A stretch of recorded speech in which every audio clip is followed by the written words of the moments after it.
Saya mau tanya tentang ruqyah. Saya sudah ngikuti ruqyah 4 kali, tapi sampai sekarang belum bisa keluar juga jinnya.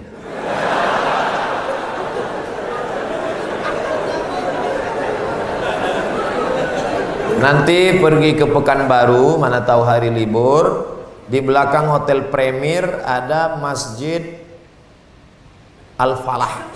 Ini nomornya, catat. Mana tahu ke Pekanbaru. Mungkin sama Ustadz ini jin itu tak takut, yang ini dia takut. Catat nomornya. Ketua Asosiasi Ruqyah Indonesia Provinsi Riau Daratan. Namanya Ustadz Saifullah. 0812 768 9119 0812 768 9119. Kalau emergensi 911, kalau diganggu hantu 119. Datang ke sana, jadi tak salah kita coba. Kalau siang namanya Ustadz Saifullah, kalau malam namanya Ustadz Zafrullah, di masjid yang sama. Mana tahu kebetulan ke Pekanbaru malam, datang ke masjid yang sama, namanya Ustadz Zafrullah. Ada orang 7 tahun nikah tak punya anak, diruqyah sama Ustadz Zafrullah, punya anak. Pas ditanya kenapa, rupanya ada jin yang menghalangi pertemuan antara sperma dengan sel telur, dihalanginya sehingga tak jumpa. Jangan. Dibacakan usir. Kata Ustadz Saifullah, ada pula bencong LGBT di ruqyah sehat, ternyata yang masuk tuh jin bencong. Jadi saya tanya, Ustadz, jadi ada jin tuh bencong? Ada, kata dia. Itulah yang dimasuk ke dalam. Itu. Ustadz, udah di ruqyah 2-3 kali tetap juga sakit. Berarti tidak. Pemarah. Laki saya ini pemarah, Ustadz. Sudah di ruqyah 5 kali tak juga hilang marahnya. Berarti tak salah jin. Memang dia pengamuk. Makanya kadang kita kasihan juga sama jin nih. Sikit-sikit salah dia. Sikit-sikit salah dia. Aku tak selamanya salah, kata jin. Ustaz, ayat yang dibacanya kan ayat kursi. Coba saya dengar yang dibacanya itu ayat kursi. Kenapa kita yang baca, kenapa jin itu tak keluar? Ini bukan masalah pistolnya, tapi man behind the gun. Orang yang punya pistol. Kita bacakan Allahu la ilaha illal qayyum la ta'khudhuhu sinatun wa la nawm lahu ma, tak mau dia keluar, malah ketawa jin. Ditanya, jin, kenapa kau tak mau keluar? Sesama hantu di dalam saling mengusir. Hantu ngusir hantu, mana mau? Yang membaca itu ulahnya 11-12 macam hantu. Apa hukum suami menyembunyikan uang gajinya? Kadang memberi istri sikit, padahal gajinya besar. Berapa tadi hak ibu? Ingat, berapa hak ibu tadi? Makan, pakai, tempat tinggal, pendidikan, perhatian. Kalau kurang, maka laki-laki ini dituntut di hadapan Allah Subhanahu wa taala. Hai laki-laki yang gajinya banyak tapi mengasihi bini sikit, maka ingat 5 ini mesti kau tunaikan. Alhamdulillah Ustaz Somad, dulu selama ini abang tuh cuma 100.000 lah dikasihnya. Setelah mendengar ceramah Ustaz tadi malam, bertambah berapa? 110. Tambahlah. Nabi sedang duduk. Nabi duduk-duduk di bukit Sofa. Datang seorang perempuan namanya Hindun. Apa kata dia? Ya Rasulullah, inna Aba Sufyan rajulun sahih. Suamiku itu orangnya pelit. Boleh tak ku ambil duitnya untuk makan anak-anakku? Kata Nabi, ambillah. Itu dalil boleh mengambil duit laki yang pelit. Tapi kalau kurang, kalau udah cukup jangan ambil lagi. Saya tak tanggung jawab. Nanti dia ambilnya semua. Pas ditanya, kenapa kau ambil? Kata Ustaz Somad tadi malam. Misalnya standar di sini sebulan 3 juta. Laki cuman mengasih 1 juta. Maka ibu boleh ambil 2 lagi. Kenapa? Karena itu keperluan. Begitu dalam riwayat tentang Hindun mengadu Abu Sufyan rajulun syahid, pelit. Saya ingin bertanya Ustadz, bagaimana Islam memandang seorang yang mengagumi, mencintai pasangan orang lain?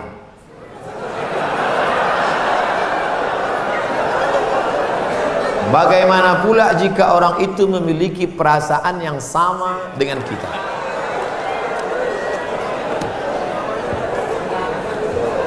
Hidup ini ada pilihan, ada keterpaksaan. Hidup ini ada pilihan, ada keterpaksaan. Saya mau ceramah antara duduk dan berdiri. Pilihan atau keterpaksaan? Pilihan. Ustadz mau duduk atau berdiri? Saya pilih berdiri. Kenapa Ustadz pilih berdiri? Menunjukkan bahwa saya masih muda, masih sehat.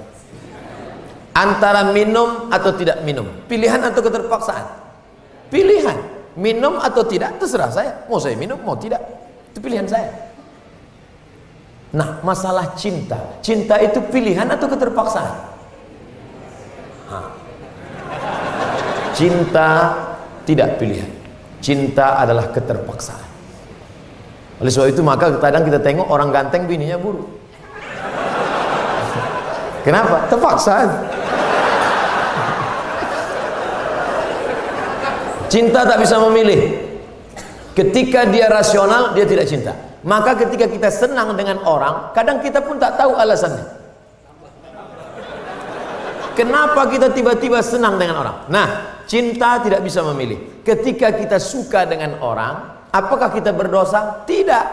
Karena rasa itu ada tumbuh di dalam. Suka tidak berdosa. Ketika dia berubah menjadi action, baru berdosa. Suka kita dengan orang, tak dosa. Tapi ketika kita dekati, minta nomor HP-nya, baru dosa. Lalu cinta itu apa? Cinta kepada anak gadis orang belum menikah, kita bisa nikahi dia. Yang jadi masalah bagaimana kalau cinta sama bini orang? Oleh sebab itu maka rasa itu mesti dibuang, karena dia adalah bagian dari ujian. Ujian. Jangan dipeturutkan. Dipeturutkan, didekati, apalagi sekantor. Witing trisno jalaran suko kulino. Kita tumbuh hanya sering kena.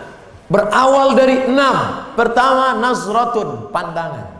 Setelah lama memandang, fabtisamun, senyum. Setelah senyum, fasalamun, selamat pagi, good morning. Setelah salam, fakalamun, kerja di mana? Di BP, sekantor ya. Setelah fakalamun, famau'idun, janjian. Bisa ketemu kita nanti siang? Oke. Sukanya makan apa? Ayam panggang. Sana kalau gitu, iya. Faliqaun, pertemuan. Setelah pertemuan, bekerjalah setan, lalu kemudian makan bersama, makan siang. Apa kata orang Inggris? No free lunch. Tak ada makan siang yang gratis. Akhirnya terjadilah apa yang terjadi. Maka kalau ada bibit-bibit itu terasa di dalam, tekanlah dia, jangan lagi pandang, jangan diperturutkan. Itulah nilai jihad. Bukan jihad berdarah-darah melawan Belanda, tapi jihad hawa nafsu yang justru jauh lebih besar. Melawan meriam Belanda banyak orang tahan, meriam Belina payah. Bagaimana hukum kita sholat berjamaah di suatu lapangan, terus sopnya putus-putus? Mohon penjelasannya Pak Ustaz. Sawus sufuf, luruskan sop. Fa inna taswiyatas sufu min tamamis sholah. Lurusnya sop bagian dari kesempurnaan. Sholatnya sah, tapi kurang sempurna. Sholat tadi berjamaah di sini sah, tapi kalau putus-putus kurang sempurna. Imam, luruskan dulu, tengok. Saya sholat di Masjid Istiqomah di Bengkalis. Apa kata imam? Luruskan sholat, matikan HP.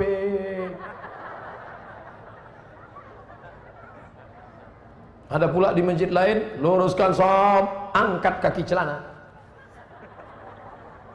Ada pula di masjid di Dumai lain lagi, luruskan sholat, simpan batu cincin. Saya tanya, Pak Imam, kenapa lain ini? Iya Pak Ustaz, batu cincin ini buat orang tak khusyuk. Waktu tasyahud tengok, sudah ada ini. Tapi tiga-tiganya sepakat bahwa luruskan sop. Cara meluruskan sop itu Pak Ustaz, ujung kaki di ujung tumit, ujung kaki di ujung sop. Kiblatnya ke sana. Ini ujung sajadah, tumit. Nah, tumitnya yang rata. Takut pula terlentang. Tumit. Jadi yang rata itu tumitnya. Adapun ujung kakinya ya tergantung kaki masing-masing, kan? Kalau kakinya panjang, panjang. Kalau pendek, pendek. Mangkibun bimangkibin. Bahu rapat dengan bahu. Bahu bersentuh dengan bahu. Bersentuh dengan bahu. Saya kalau bahu saya disentuh orang, saya tak. Cuman kalau kaki kadang disentuh, geli kita. Nah, jadi kalau ada kawan, kita senggol kakinya sekali, dia geser, jangan disenggol lagi. Nanti asik ngurus kaki. Saya khawatirnya dia preman baru tobat. Begitu kita dipijakkannya, gitu. Bertinju kita di masjid. Kalau sampai kita bertinju di masjid, nanti yang ketawa yang tak ke masjid. Kenapa orang itu bertinju di masjid? Gara-gara kaki. Untung kita tak ke masjid. Allah pak balak 6. Nah, jadi bahu rapat dengan bahu, kaki rapat-rapat sedikit lah. Kalau dia risau atau usah tempel. Setelah itu barulah imam angkat takbiratul ihram. Allahu akbar. Bagaimana hukum suntik rubella yang belum sertifikasi halal MUI? Sampai sekarang Majelis Ulama Indonesia tidak mengeluarkan sertifikat halal sampai hari ini. Itu yang disampaikan oleh Sekjen MUI, Wakasekjen MUI, Kiai Haji Dr. Kiai Tengku Zulkarnain. Oleh sebab itu kalau ada yang memakai itu alasannya karena darurat. Karena kata dia kalau tidak disuntikkan ini anaknya sakit cacat, mati. Kita kalau dipilih antara dua, mati atau makan babi, pilih mana? Makan babi. Tak boleh pilih mati. Masuk ke dalam hutan, pilihan cuma dua, mati sama makan babi. Kau pilih mati atau makan babi? Aku mati aja lah, tak boleh. Mesti makan babi. Ambil kecap, colek-colek babi itu.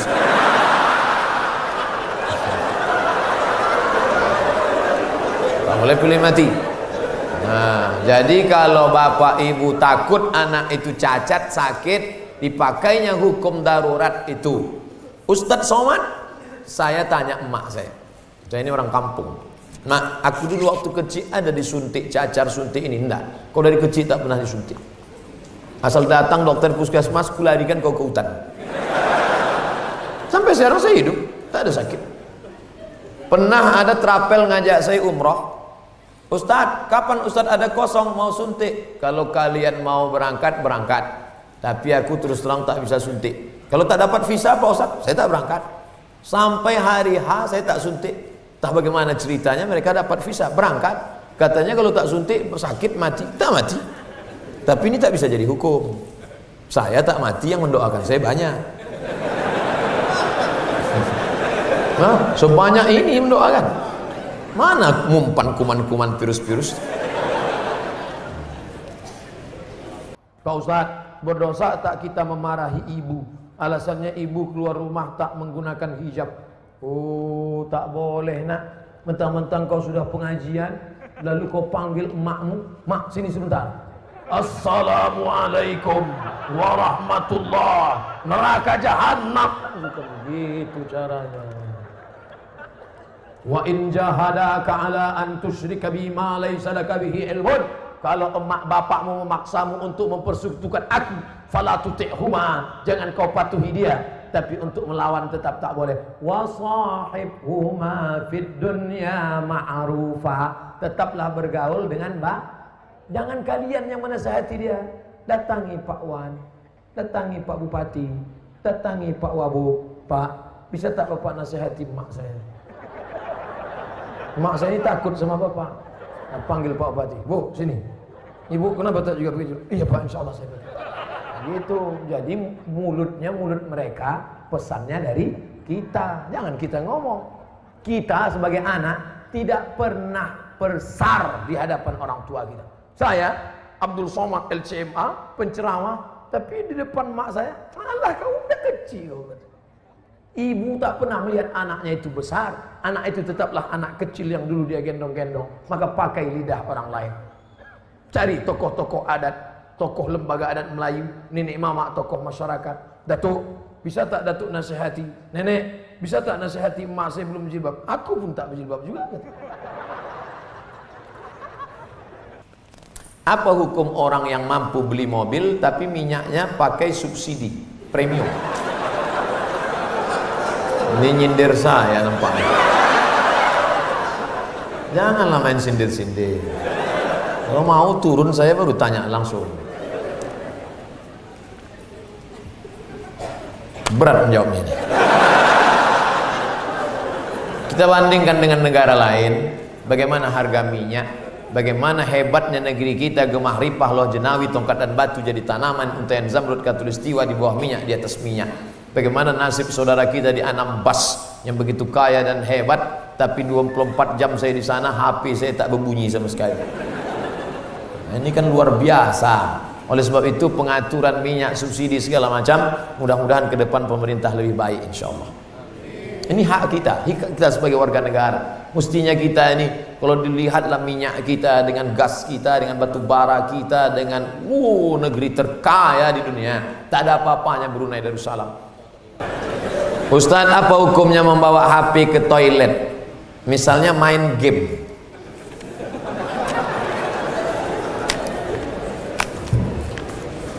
Ada orang buang air besar sambil main game.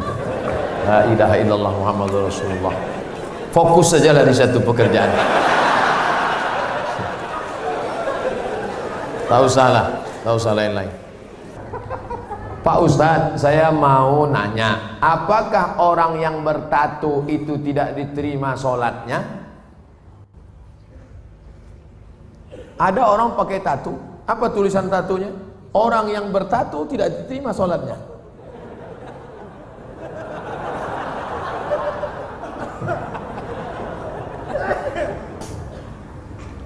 Tato adalah kahal. Kahal adalah celah yang dimasukkan ke dalam kulit dengan cara dilobangi, dimasukkan kahal. Itu tato zaman jadul. Tato zaman sekarang, tato listrik, tato macam-macam jadi mantap. Waktu masih muda tegak, gambar tatonya ular kobra.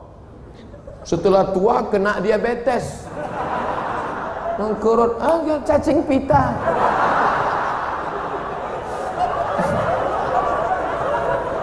Sebelah kanan gambar burung gagak yang sedang ingin terbang menangkap serigala. Tiba-tiba karena sudah tua, kurus, keriput, gambar burung puyuh. Dulu preman tengik, sekarang tobat. Nah, apakah setelah tobat dia perlu menyetrika tatonya? Tobat, sekarang ada cacing pita, mau disetrika lurus. Maka saudara-saudaraku yang sudah bertato tidak perlu menyetrika tatonya, wuduknya sah, air wuduknya masuk, sudah dikaji oleh para ulama, tidak perlu membuang tatonya. Hanya saja kalian yang dulu mantan-mantan petato perlu membuat komunitas tato tobat, KTT. Disangka orang konferensi tingkat tinggi. Ternyata komunitas tato tobat. Yang nggak punya tato nggak boleh masuk. Ada yang tatonya seperti Yakuza, ada bertato semua, ada sebelah mukanya tato semua isi.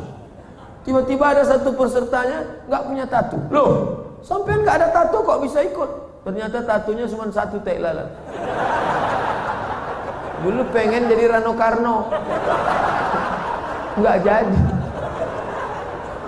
Dulu sama-sama dulu kan ada anak-anak muda ingin jadi Rano Karno, disuntik, ambil jarum, tusuk, kasih spidol.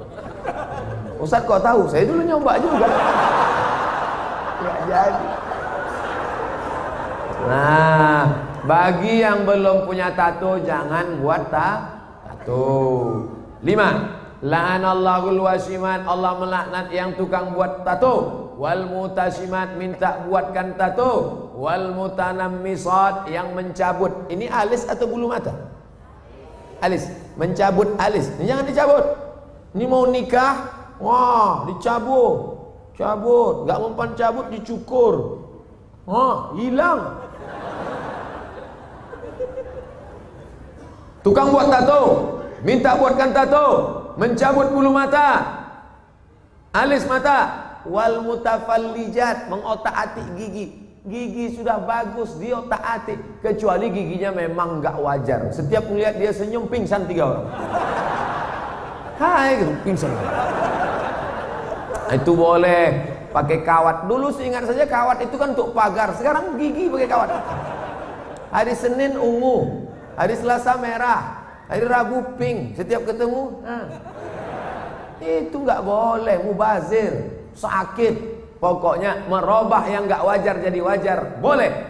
Merubah yang nggak normal jadi normal, boleh. Tapi yang sudah normal jadi abnormal, nggak boleh.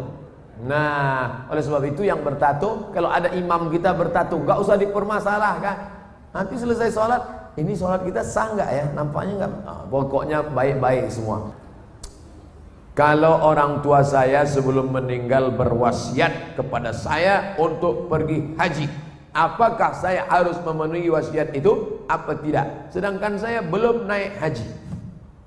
Bagaimana balasan? Dia wasiat haji gini. Duh, iki ono uang 50 juta. Nanti kalau saya meninggal, kamu harus menghajikan saya. Anak ini bolehkah menghajikan bapaknya? Boleh, dengan syarat dia haji dulu. Namanya badal haji. Nah, boleh nggak dia pakai uang ini untuk berangkat haji dia? Nggak boleh, karena uang ini untuk menghajikan bapaknya. Oh, rupanya mikrofon ini nggak boleh kuat-kuat, karena bapak ini menghajikan. Makanya nggak boleh menghaji.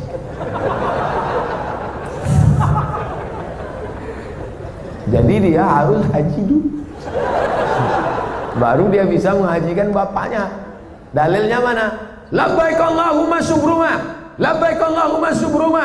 Aku menghajikan subruma, aku menghajikan subruma. Sampean kenes dulu. Come here for a moment. Sini sebentar. Kamu tadi menghajikan siapa? Menghajikan subruma. Subruma itu siapa? Sedulurku. Aku menghajikan subruma. Sampean wis haji apa ora? Urung. Haji dulu dirimu, baru hajikan orang lain. Nah, kebetulan nanti anaknya dapat uang, dia berangkat haji, bawa uang almarhum yang 50 juta tadi. Kebetulan nanti di Makkah ketemu mahasiswa dari Semarang, anak KSW, kekeluargaan Wali Songo. Di Mesir, kalau anak Jawa Tengah itu nama persatuannya KSW, kekeluargaan mahasiswa Wali Songo. Kalau kami anak Riau namanya KSMR, kelompok studi mahasiswa Riau. Ustaz kok tahu? Kami dulu tetangga di Kairo. Kami di atas anak Riau, di bawah anak KSW, kawan akrab. Nah, tanya dia, sampean dari mana? Dari Kairo, sedang haji ya? Iya, rumahnya di mana? Di Semarang. Oh, ketepatan, saya mau membadalkan haji bapak saya. Lihat dulu mana KTP-nya, betulkah belajar dari Al-Azhar? Jangan sampai ngaku-ngaku bohong. Lalu kemudian serahkan, ini badal haji untuk bapak saya, maka hajinya sah.